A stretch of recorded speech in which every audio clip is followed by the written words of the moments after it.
Podcast ini bisa disimak di kbrprime.id dan platform podcast lainnya.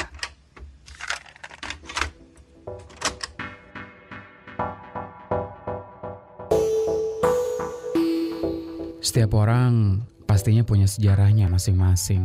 Dan itu berlaku juga buat teman-teman LGBTIQ+ di Indonesia. Bahwa LGBTIQ+ di Indonesia punya sejarah panjang dan mereka nggak tiba-tiba hadir di sekitar kita. Ada Queer Indonesia Archive, satu platform yang dibikin buat mengoleksi, menjaga, dan menyebarkan material yang menggambarkan kehidupan dan pengalaman queer di Indonesia. Nah, ini kali saya ngobrol bareng Harits dari Queer Indonesia Archive, perkara pengarsipan majalah dan scene yang jadi bagian dari sejarah panjang LGBTIQ+ di Indonesia, LGBTIQ+ dalam budaya populer, hingga perkara cinta jarak jauh. Anda mendengarkan Love Buzz bersama saya, Asrul Dwi. Love Buzz, membicarakan perkara yang tidak dibicarakan ketika berbicara perkara cinta.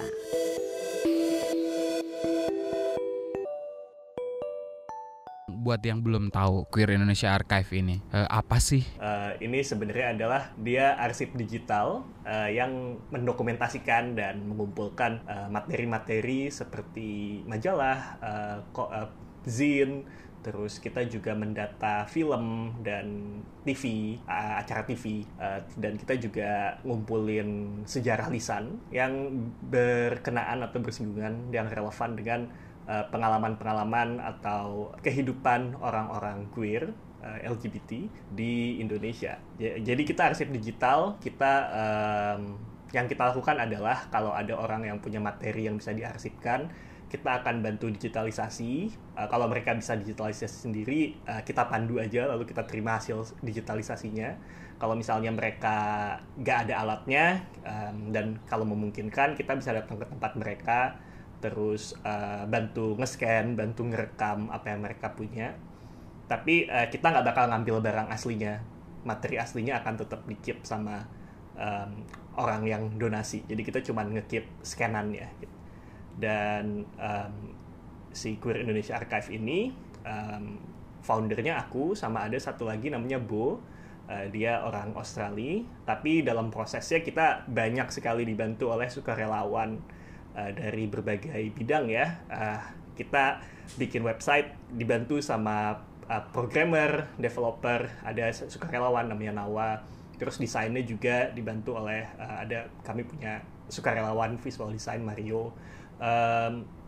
Dalam proses pengumpulan materinya juga kita banyak dibantu sama orang-orang komunitas, kayak misalnya kemarin waktu kita ngumpulin materi untuk pameran di ASEAN Shogi Caucus, kita dibantu sama 2 kurator sukarelawan, ada namanya Ovi sama Sidi. Tadi Sidi tuh yang tadinya mau ikut wawancara ini juga.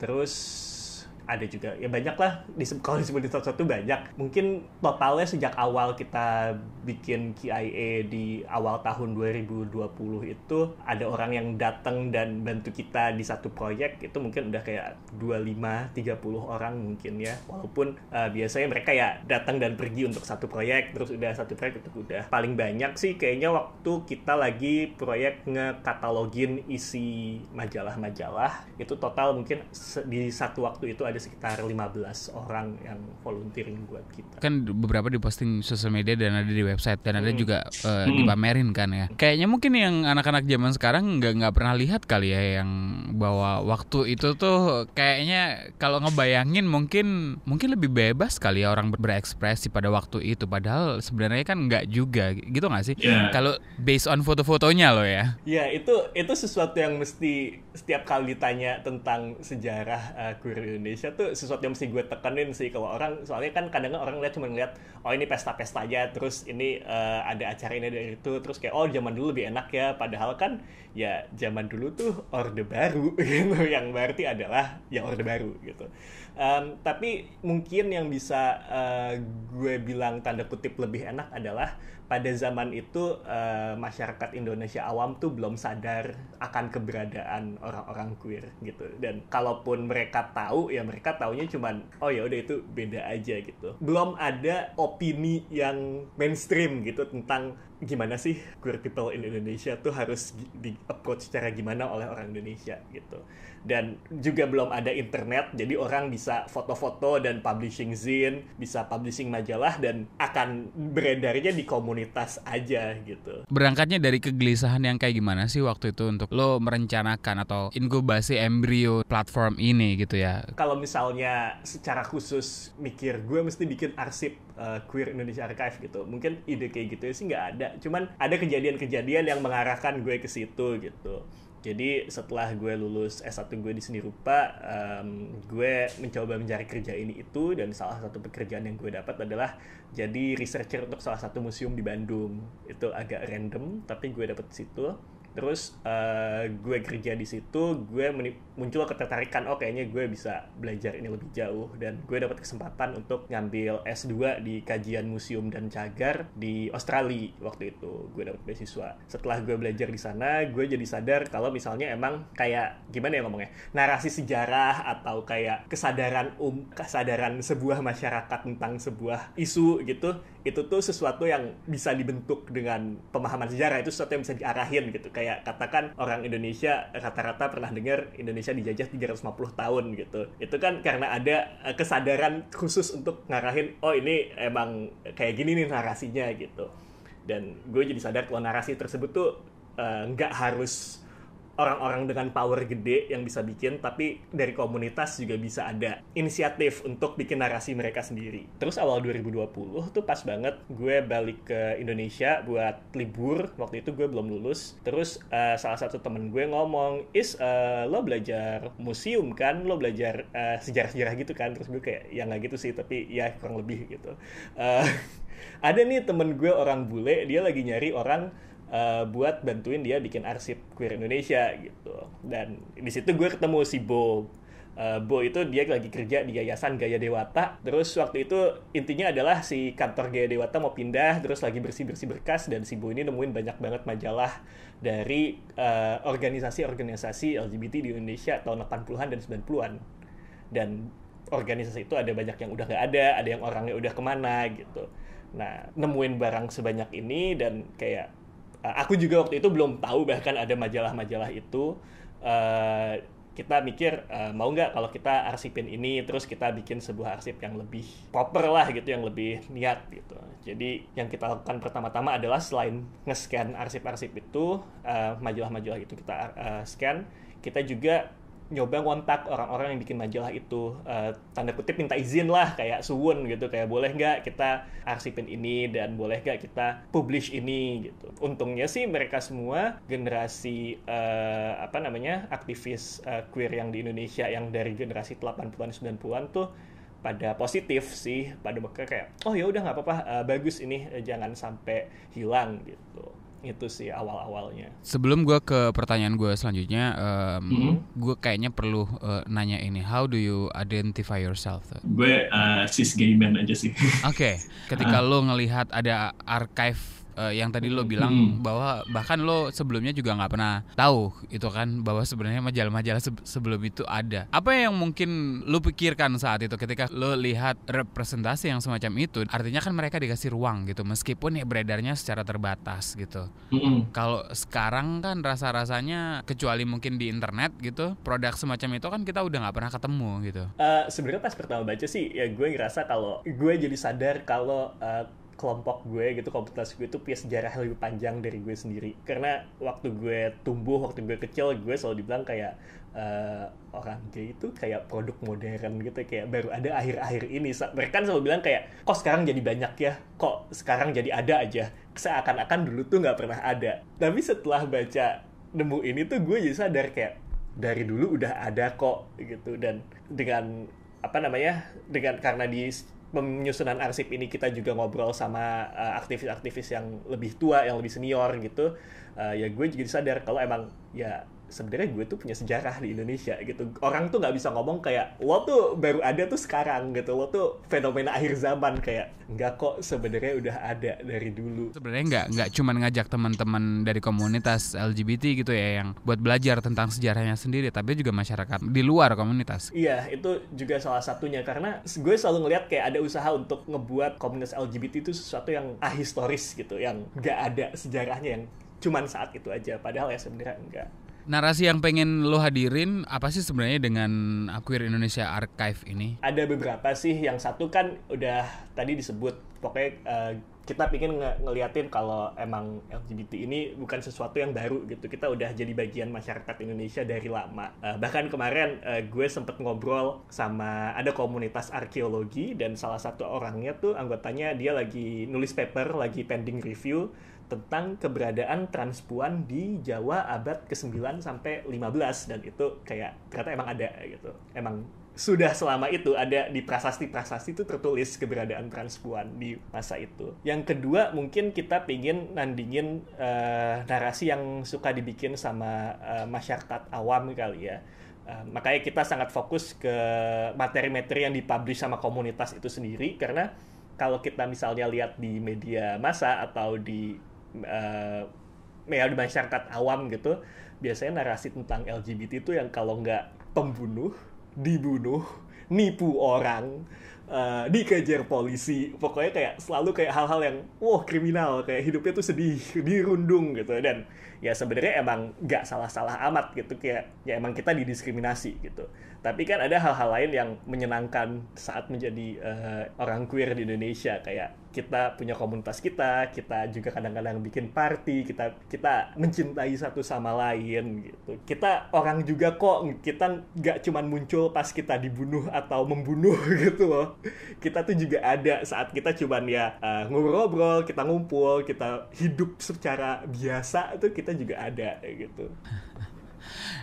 Tapi kalau lo sendiri, selain tadi lo belajar soal eksistensi gitu ya teman-teman LGBT era sebelumnya, kalau secara pribadi mungkin ketika lo mulai mendalami arsip-arsip ini gitu, ada hal-hal lain jadi hal yang baru buat lo, dan itu baru lo temuin ketika lo dive in archive atau arsip-arsip yang ada itu? Lumayan banyak sih. Mungkin yang paling menonjol buat gue adalah gue ngelihat generasi yang lebih tua tuh, generasinya Om Dede mungkin atau sedikit ke bawah, itu tuh jauh lebih optimis dibanding generasi gue. Entah kenapa ya, kayak apakah karena mereka pernah mengalami Orde Baru kah, jadi mereka tahu it could be much worse, atau mungkin karena mereka kalau generasi gue kan kita tiap hari terekspos banyak banget berita, dan rata-rata beritanya buruk di media online, di media sosial gitu. Jadi lebih susah buat optimis sebagai generasi kita, atau gimana kah, itu gue nggak ngerti. Tapi gue ngeliat generasi mereka lebih optimis, dan gue lumayan kaget soal itu.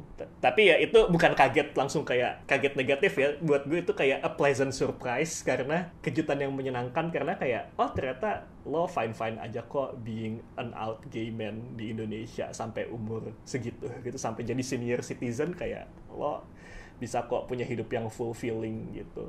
Kalau lo sendiri, lo ngerasa optimis nggak sih as a gay man gitu ya, yang open di Indonesia? Itu agak susah sih. Gue berusaha untuk optimis, karena kayak kalau misalnya gue pesimis terus juga nggak guna gitu in the long run. Tapi ya emang mesti realistis sih. Gue selalu ngomong gini kalau ditanya apa sih rasanya being an out gay man in Indonesia. Itu rasanya kayak lo jalan tengah malam di ladang yang banyak ranjaunya gitu loh.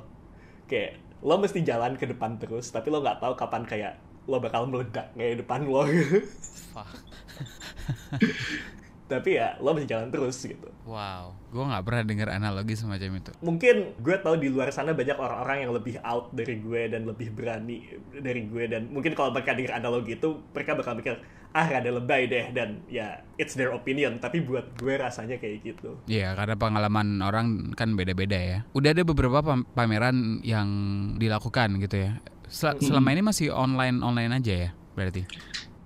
Iya, karena ini walaupun kita punya rencana di suatu masa nanti kita pingin ada pameran offline-nya. Tapi satu ya ini masih pandemi, dan dua emang kita programnya lebih fokus ke digital. Sempet ada obrolan kayaknya bisa deh bikin kayak pameran offline. Tapi itu ya bulan Februari 2020, bulan depannya rencananya langsung di-scrap. Tapi kan sekarang akhir-akhir ini udah mulai ada kan pameran-pameran sebenarnya yang offline.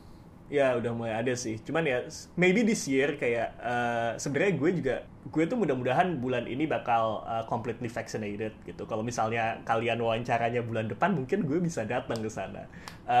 Tapi ya intinya adalah setelah gue itu kayak setelah gue vaccinated sih, gue rencananya akan lebih banyak kayak datengin orang untuk ngumpulin materi, ngepursu juga. Kita bakal nyari juga kesempatan buat pameran offline mungkin, atau seenggaknya bikin event yang lebih nyasar langsung komunitasnya gitu. Reaksi atau respon dari teman-teman sendiri kayak gimana yang lo terima? Kalau dari yang generasi tua kan tadi pada kayak udah generasi senior itu udah pada positif ya, kayak mereka ayo gitu kita bantu kita yang bisa kita kasih untuk arsipin silahkan gitu. Generasi yang seumuranku dan lebih muda juga rata-rata tuh kayak mereka kayak oh iya ternyata ada ya gitu, yang kayak mereka seneng gitu ngelihat ada sejarah gitu, seneng gitu ngeliat ada kayak oh zaman dulu tuh ada kayak gini, ini baru buat kita dan jadi belajar juga gitu. Tapi nggak semuanya positif sih dari komunitas, ada juga beberapa yang concernnya menurutku valid. Kita pernah nge-approach aktivis yang senior tapi nggak senior banget gitu, yang kayak pasca reformasi tapi sebelum 2010 gitu, tahun 2000 antara 2000 sampai 2010 gitu. Dan ya mereka segan gitu, kayak segan kayak untuk mengarsipkan data mereka di kita karena privacy concerns, takut kalau ini ditemukan terus dipakai buat buat menyerang kita gimana gitu. Dan ya menurut gue itu kekhawatiran yang valid sih. Untuk yang kayak gitu biasanya kalian gimana mengatasinya untuk meyakinkan mereka bahwa ini menjamin keamanan mereka gitu? Sebenarnya kita juga bisa maksa, makanya setelah itu kita belum sempat ajak meeting lagi, tapi harusnya sih bisa lah akhir tahun ini kita ketemu lagi gitu. Tapi kalau misalnya ditanya soal tindakan-tindakan pencegahan yang berkaitan dengan keamanan sih, website kita tuh di hostingnya bukan di Indonesia tapi di Australia. Jadi kalau misalnya itu ya ini kan bukan website Indonesia, lo cek hostingnya bukan di Indonesia gitu. Kayak kalau mau pakai katakan pakai diblokir ya silahkan blokir, tapi ini bukan website Indonesia gitu. Itu satu. Terus kita tuh punya saat ada orang ngasih materi mereka buat di-scan ke kita bakal tanya, kamu mau ini available to public atau cuman available secara terbatas atau cuman buat diarsipin aja tapi nggak dipublish. Kalau available to public ya semua bisa lihat di website. Kalau yang ketersediaannya terbatas tuh arsip terbatas, jadi kita ada sistem kalau misalnya kita bakal nyebutin kalau materinya tuh ada, ini barangnya ada, tapi kamu nggak bisa lihat. Kalau kamu mau lihat, kamu mesti hubungin kita, terus kita bakal baru ngasih lihat ke kamu gitu, dan kita juga mesti verify apakah kamu ngelihatnya tuh buat apa kamu wartawan atau peneliti atau gimana gitu, ada alasan yang valid nggak buat ngeliat data itu. Sama yang kalau terbatas, yang private banget ya udah disimpan aja, kita simpan, kita kasih tahu kalau benda itu ada arsip digitalnya tapi nggak buat dilihat. Berarti udah ada katalog yang dibikin ya? Udah ada, cuman belum dipublish karena ternyata ngurusin back end website tuh ribet banget. Karena gue sama Bo kan latar belakangnya, gue anak seni rupa, Bo dia community development gitu. Pas ngumpulin materi gitu-gitu sih nggak terlalu susah karena ya kita punya akses ke komunitas dan gue punya keterampilan buat pakai scanner, buat ngedit foto gitu-gitu gue bisa. Cuman pas mau publish ke website-nya tuh ada skill gap aja, kalau kata orang HR mah skill gap. Terus kalau Yang pengen akses gitu kayak gimana, tinggal kirim email aja atau nanya kalian daftar yang udah kalian arsipin gitu, atau kayak gimana sih? Saat ini sih pakai email, terus kita bakal open access ke mereka secara terbatas gitu. Idealnya banget kalau ini udah advance ya, inginnya sih lo bisa daftar jadi user di website KIA, tapi saat ini itu belum memungkinkan gitu. Jadi masih pakai cara manual lah, lo kirim email, terus kita bakal verify lo siapa, habis itu kita kasih akses view ke benda itu. Tadi lo sempet nyebut bahwa background lo kan anak seni rupa gitu ya. Kemarin gue sempet ngobrol ini sama salah seorang fotografer gitu di Indonesia, dan gue sempet nanya dia, fotografer di Indonesia yang queer ada nggak sih kira-kira gitu. Terus dia kebingungan dong jawabnya. Dan kayaknya nggak nemu gitu. Kalau di kesenian, di seni rupa kontemporer Indonesia gitu, atau seni rupa Indonesia lah, kalau kita ngelihat sejarah gitu, lo nemu itu nggak sih sebenarnya? Ada beberapa. Sebenarnya kalau mungkin yang orang Bandung atau yang sejarawan seni rupa pernah dengar namanya Ries Mulder. Ries Mulder tuh orang Belanda dan dia salah satu pendirinya FSRD ITB. Itu tuh kayak rahasia umum kalau dia tuh nggak suka perempuan karena dia nggak pernah nikah gitu. Dan kayak bang pas gue liat fotonya juga kayak, oh iya ini mah iya gitu. kayak Stereotyping gitu. loh. Stereotyping, astagfirullah. Kayak enggak, kalau gue pembelaannya gaydar gue nyala gitu. Right. Terus abis itu sebenarnya kalau kontemporer sih ada ya, kita tahu ada beberapa yang open dan emang berkarya secara gimana gue ngomongnya, menggunakan seksualitasnya sebagai salah satu topik berkarya gitu. Tapi sebagian besar ya emang ya udah dia seniman dan dia queer gitu, tapi ya nggak menggunakan seksualitasnya sebagai topik berkarya, dan itu ya menurut gue nggak harus juga sih gitu.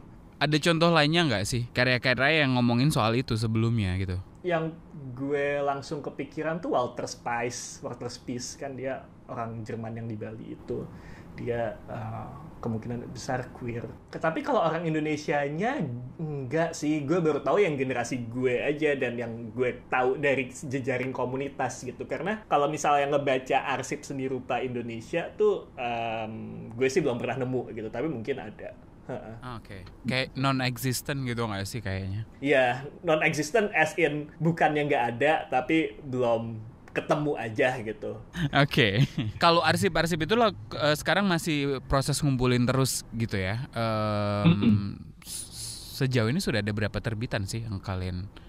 Emang terbatas majalah dan zin, atau mungkin foto, atau ada yang lainnya juga? Kalau yang sebenarnya angka persisnya berapa, gue rada nggak hafal nih. Ini top. Sebenarnya ini pertanyaan penting, jadi next time gue bakal hafalin. Tapi seenggaknya tuh kalau untuk zin kita ada seenggaknya 20, karena ada lebih 20-25 gitu. Bukan ininya ya, bukan edisinya ya, tapi judul zinnya tuh ada sekitar 20-an kalau nggak salah. Yang menarik adalah kadang-kadang satu organisasi dia akan mati setahun, terus dia muncul lagi, terus terbitin zin dengan nama yang sama, tapi orang-orangnya udah beda semua. Jadi karena setelah kita kita ngobrol sama salah satu pendiri organisasinya, jadi organisasi itu yang kayak gitu tuh biasanya berbasis kemahasiswaan. Jadi anak-anak kampus bikin organisasi, terus kayak anak-anaknya pada lulus, nggak ada yang nerusin, bubar. Terus mungkin ada angkatan yang kayak 2 angkatan setelahnya kayak, dulu senior kita ada yang pernah bikin pakai nama ini nih, yuk kita hidupin kembali gitu. Terus mereka bikin, namanya sama, tapi orangnya udah beda semua gitu-gitu. Kalau foto mungkin ada ya ratusan juga lah, belum sampai ribuan, mungkin 300-500. Kita beruntung ada beberapa transpuan senior yang di Jakarta yang waktu itu mau minjemin album mereka buat di scan, abis itu kita balikin lagi. Dan di situ kita dapat banyak foto pageant dari tahun 90-an, ada juga pesta party-party gitu. Oh, dan ballroom gitu. mungkin nggak ballroom kayak bule ya, tapi yang jelas tuh mereka nyewa satu klub, terus mereka pakai buat lomba kostum. Dan yang menarik adalah lomba kostumnya tuh temanya ganti-ganti. Ini belum dipublish, tapi di album yang udah kita scan tuh ada yang temanya baju daerah, ada yang temanya Chinese New Year gitu-gitu. Terus yang ikutan nggak cuman yang transpuan doang, tapi cowok-cowok juga ikut, dan mereka ya dada sebagai cowok gitu. Jadi campur gitu. Dan mungkin yang hal yang gue juga pelajarin dari proses ini adalah ternyata tuh di zaman dulu tuh ya emang penerimaannya lebih luas dari sekarang ya. Karena gue nemu satu foto gitu gede gitu, fotonya foto yang 8R gitu. Mereka bikin pageant transpuan tuh di Hotel Indonesia di Kempinski. Kayak tulisannya gede gitu, Hotel Indonesia tanggal berapa, 1992 gitu. Wow, oke. Ya itu gue juga pas lihat kayak gue wow indeed gitu. Sebenarnya itu mungkin kalau di Jakarta ya, kalau di daerah gitu ada temuan semacam itu nggak, arsip-arsip yang di daerah lain? Surabaya mungkin yang kita tahu di sana ada Gaya Nusantara, atau mungkin Jogja gitu. Nah itu karena kita belum sempet datang ke sana dan ngumpulin di sana, kita belum punya fotonya banget. Tapi kita punya catatan kalau pada tahun-tahun tersebut tuh ada acara transpuan, ada acara komunitas gay gitu. Kita tahu kalau tahun 1999 tuh di Pusat Kebudayaan Perancis Surabaya, mereka bikin acara Gay Pride pertama Indonesia. Oh iya, kayaknya Pak Dede sempet cerita soal itu deh waktu itu. Nah itu kita dapat fotonya dari Oma Dede gitu. Dan dari salah satu album foto transpuan Jakarta, kita nemuin kalau dia tuh pernah jadi juri di lomba kecantikan transpuan juga, tapi di Tegal. Jadi kayak kita tahu tuh bukan datang ke Tegal langsung, tapi ada rekaman tentang acara di Tegal gitu ya, kayak jadi di kota-kota kayak gitu pernah gitu. Dan ini sebenarnya mungkin yang generasinya Om Dede lebih tahu, tapi kita tuh suka lihat catatan tentang satu acara namanya September Ceria gitu. Jadi iya kan, itu sering diomongin, dan yang sedang KIA cari tuh, karena kita tahu ada peraturan no photography di acara itu, kita tuh nyari tiketnya karena mereka tuh jualan tiket. Jadi kalau ada yang punya tiket stub ya dan mau nge-scanin buat KIA, itu I will love you. Kayak gue bakal sayang banget sama yang ngasih itu. Wait, itu di Jawa Tengah nggak sih? Jawa Tengah apa Malang? Jawa Tengah kalau nggak salah sih. Sempat cerita soal itu waktu itu kalau nggak salah. Dan kemudian ada insiden gitu yang dia dikejar-kejar orang waktu itu. Ya, itu udah tahun 99-2000 gitu kan yang insiden itu. Berarti arsip-arsip yang lo kumpulin sejauh ini masih Jakarta aja gitu ya dari. Iya, sayangnya gitu sih, karena ya gue lagi gak bisa kemana-mana gitu. Tapi ya untungnya cukup banyak aktivis senior dari organisasi-organisasi luar Jakarta. Kayak kita waktu itu udah ngobrol sama Pak Andreas dari Jogja, Oma Dede tentu aja dari Surabaya, dan kita juga ngobrol sama orang-orang yang ngurus di Gaya Makassar.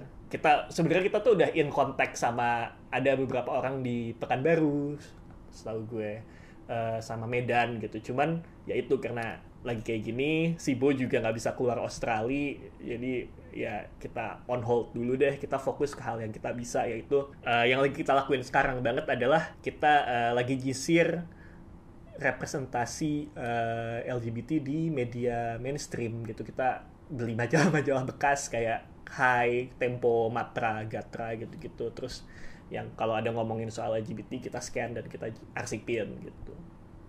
Itu sih yang kita lagi lakuin sekarang karena keterbatasan ini. Untuk sementara ini ada temuan lo apa? Temuan gue adalah kemarin gue baru nge-scan beberapa majalah. Kayaknya yang secara umum adalah kalau misalnya di tahun 80-an tuh media massa ya, media mainstream tuh melihat LGBT itu sebagai sesuatu yang curiosity gitu, yang kayak ini apa nih kok seru gitu. Dan tahun 90 awal tuh masih kayak gitu ya, masih yang kayak majalah-majalah tuh suka bikin reportase eksklusif ke Taman Lawang gitu. atau reportase eksklusif lesbian di elit-elit Jakarta. Tapi ya kita dilihat sebagai curiosity, tapi dan kadang-kadang suka kayak ih apaan sih norak gitu pas gue lagi baca. Tapi itu tuh nggak judgmental amat. Mereka suka manggil orang sebagai pendapat ahli gitu, kayak dokter atau psikiater, dan yang gue lihat sih mereka biasanya netral dan malah ke arah positif gitu, yang kayak lebih afirmatif lah gitu. Tapi di akhir tahun 99, 2000 awal gitu, kalau ngeliat sumber-sumber dari situ kayak ada perubahan perspektif dari media massa ke komunitas kita menjadi ke arah yang lebih judgmental dan negatif sih. Itu berarti pasca reformasi jauh sebelum itu ya? Jauh sesudah itu berarti kan ya? Ya mungkin ya 10 tahunan lah, mungkin setelah 2004-2005. Maksud gue Arisan tuh tahun berapa ya? 2003 ya? Yeah. Film Arisan. Itu kan lumayan turning point tuh saat orang-orang mulai sadar banget kalau ada ciuman gay di bioskop gitu, dan orang-orang mulai sadar kalau oh mereka tuh ada gitu, dan reaksi konservatif tuh mulai muncul gitu, yang sebenarnya ya bukan salah yang bikin film Arisan, enggak, kayak menurut gue itu pinnacle-nya, puncaknya buat gue ya sebagai gay man yang lahir tahun 90-an dan umur-umur segitu tuh, pas gue ngeliat itu tuh kayak wah ternyata bisa kayak gini. Tapi setelah itu tuh mungkin jadi muncul reaksi konservatif gitu.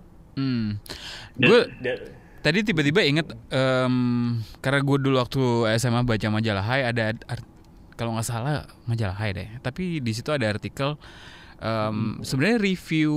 Lo tau film Short Bus nggak sih? Gue belum nonton tapi gue tahu filmnya. Jadi di review itu disebutin kalau lo nonton film itu, bisa nonton film itu sampai kelar, berarti lo gay.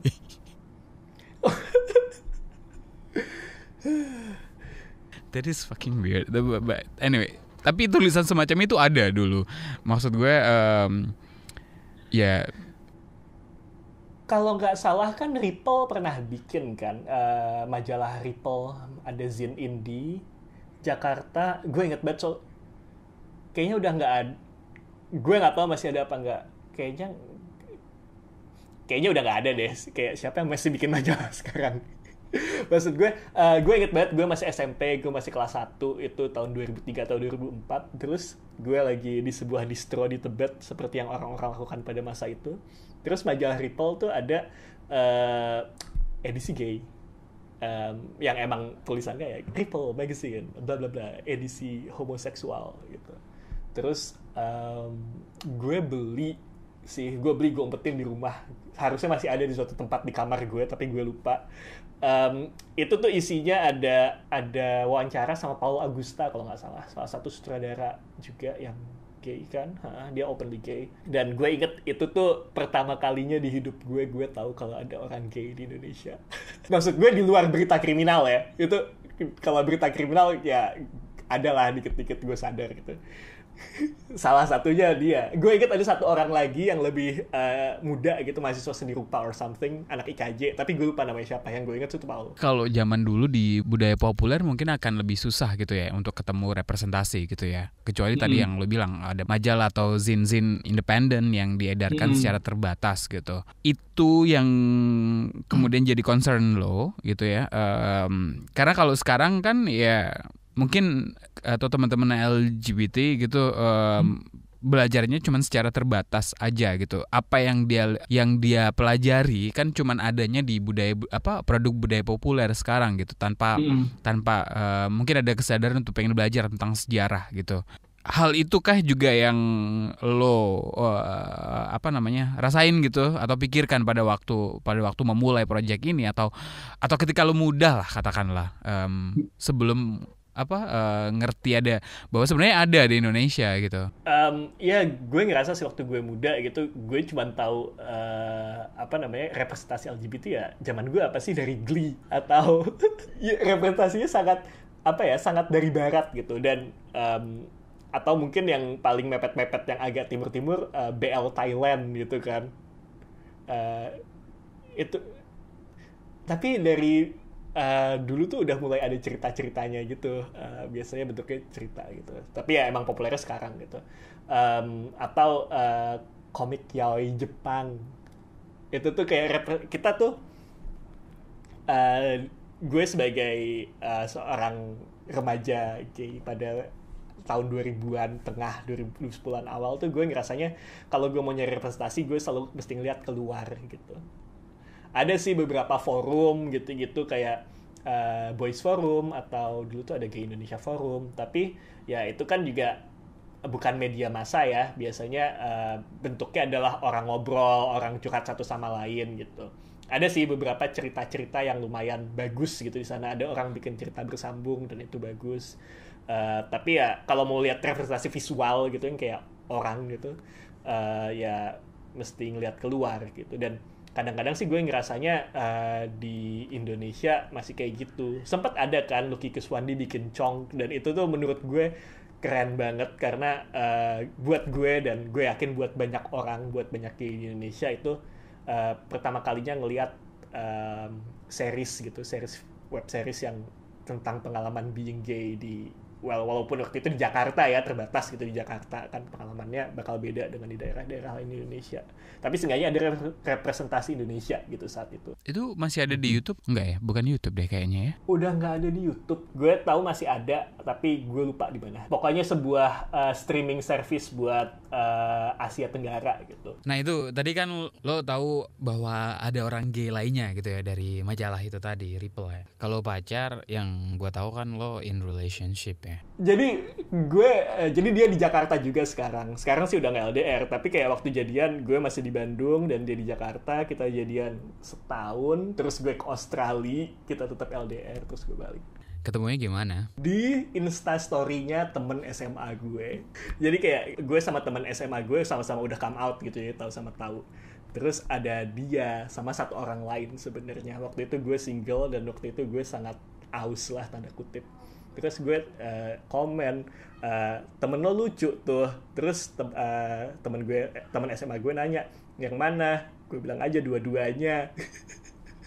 Terus dia bilang, ya Is yang satu udah punya pacar. Oh yang udah yang satunya lagi aja. Terus gue dikenalin sama dia. Dia waktu itu udah kerja di Jakarta, terus dia main ke Bandung, kita ketemu, dan ternyata teman-teman SMA gue tuh teman-teman kuliahnya dia gitu. Dan kita berdua sama-sama cukup beruntung berada di lingkungan yang lumayan terbuka gitu ya. Jadi akhirnya ya teman-teman SMA gue main sama teman-teman sama dia juga gitu, teman-teman SMA gue yang teman-teman kuliahnya dia. Kita jadi suka nongkrong bareng gitu dan ujungnya mereka bikin band. Bikin band. Mulainya kan dari LDR dulu gitu ya. Kemudian sekarang bareng berarti kan? Ya sama-sama di Jakarta, cuman gue masih di rumah orang tua gue dan dia masih di rumah orang tua dia gitu. Tapi kita punya plan kayak kita berdua, setelah kita berdua vaccinated, kita bakal tinggal bareng gitu. Karena ya orang tua kita berdua kan udah agak tua gitu, jadi nggak enak lah kalau ninggalin di saat kayak gini gitu. Tapi ada dinamika yang berubah nggak sih? Atau adjustment itu pasti ada dong dari LDR kemudian pun satu kota gitu ya sekarang. Sebenarnya gue pernah ngomong gini sih, kalau LDR Jakarta Bandung tuh nggak berasa LDR, nggak berasa karena gini, misalnya lo sama-sama tinggal kita pernah nih di saat yang bersamaan, gue sama dia LDR Jakarta Bandung, terus ada teman kita yang dia tinggal di Gading, terus pacarnya tinggal di BSD. Lebih sering kita berdua yang ketemu Jakarta Bandung daripada Gading BSD. Oh gitu ya.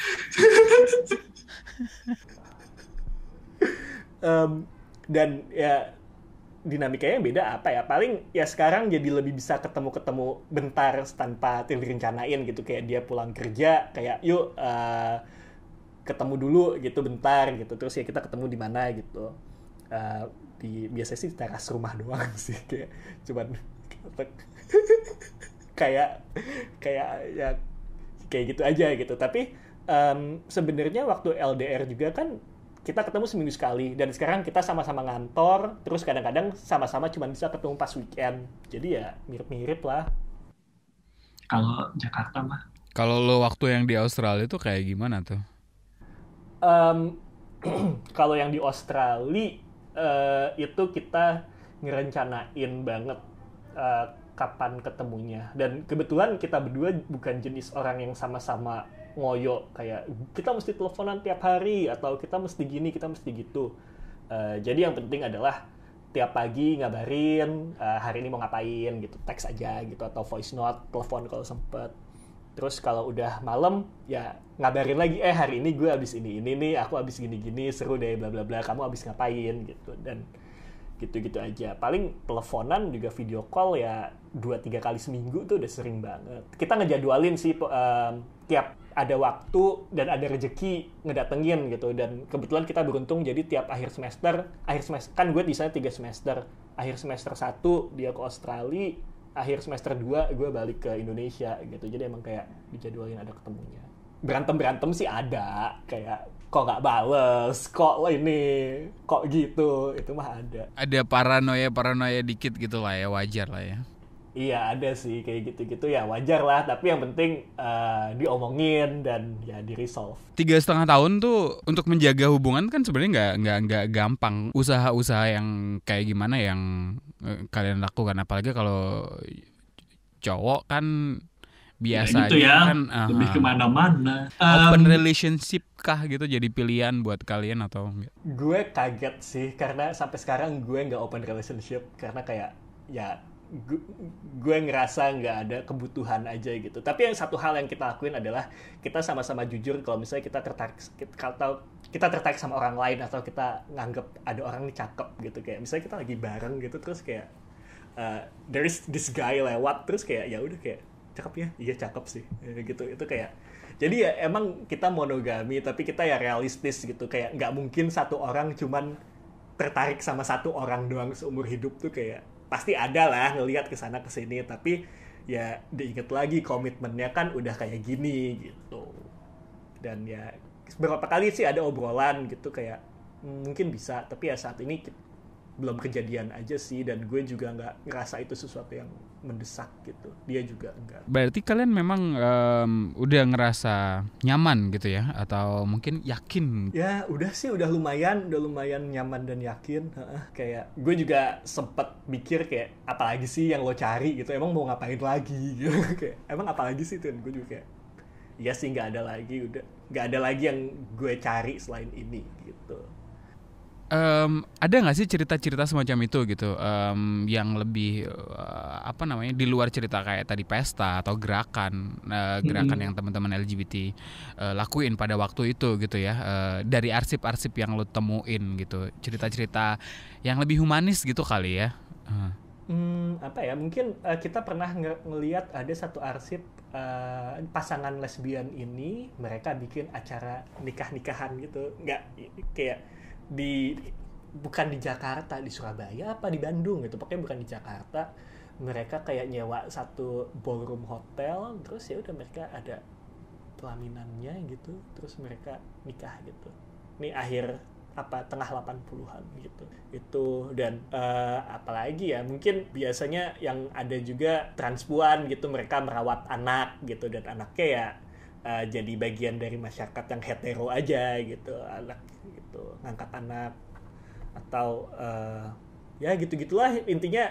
Pengalaman kalau orang-orang queer juga kehidupannya biasa-biasa aja kok.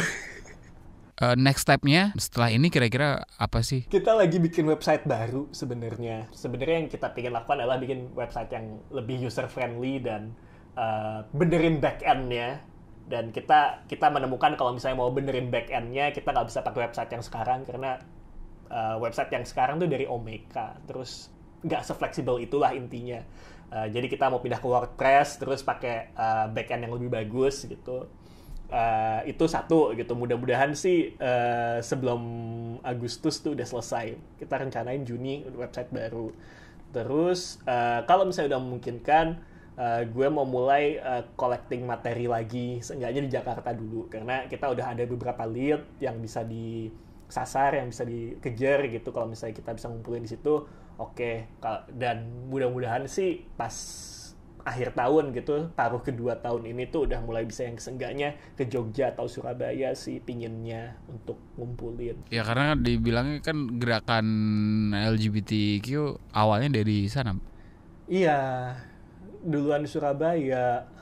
Walaupun kalau di Jakarta kan emang si Pak Ali Sadikin pernah memfasilitasi Hiwadam kan, itu tahun berapa ya?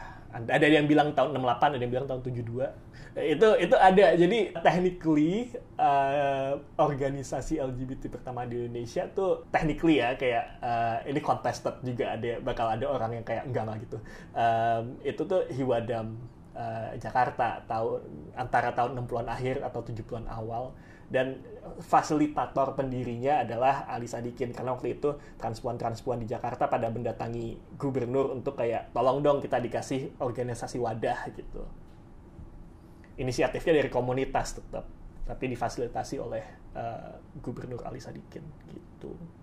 Tapi emang itu tahun segitu. Tapi emang kalau organisasi gay dan lesbian pertama tuh ya emang di Surabaya seingat gue.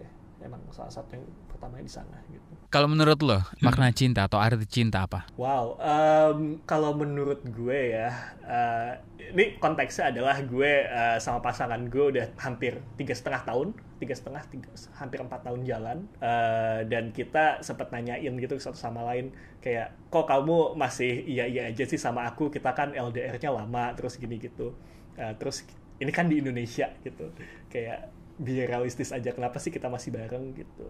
Terus jawaban yang keluar dari mulut aku adalah kayak ya sama-sama aku sih ngotot aja ya bikin sama kamu, kayak apa ya, sebenarnya cinta tuh sesuatu yang mesti secara aktif dipilih dan dikejar gitu loh oleh kedua pihak ya. Kalau satu pihak doang namanya maksa, tapi kedua belah pihak tuh mesti sama-sama kayak oke, gue mau sama lo, gue siap nanggung resikonya, dan ya apa ya, gimana ngomongnya ya, it makes sense aja sih. Lo nggak bisa ngebayangin hidup tanpa mereka gitu.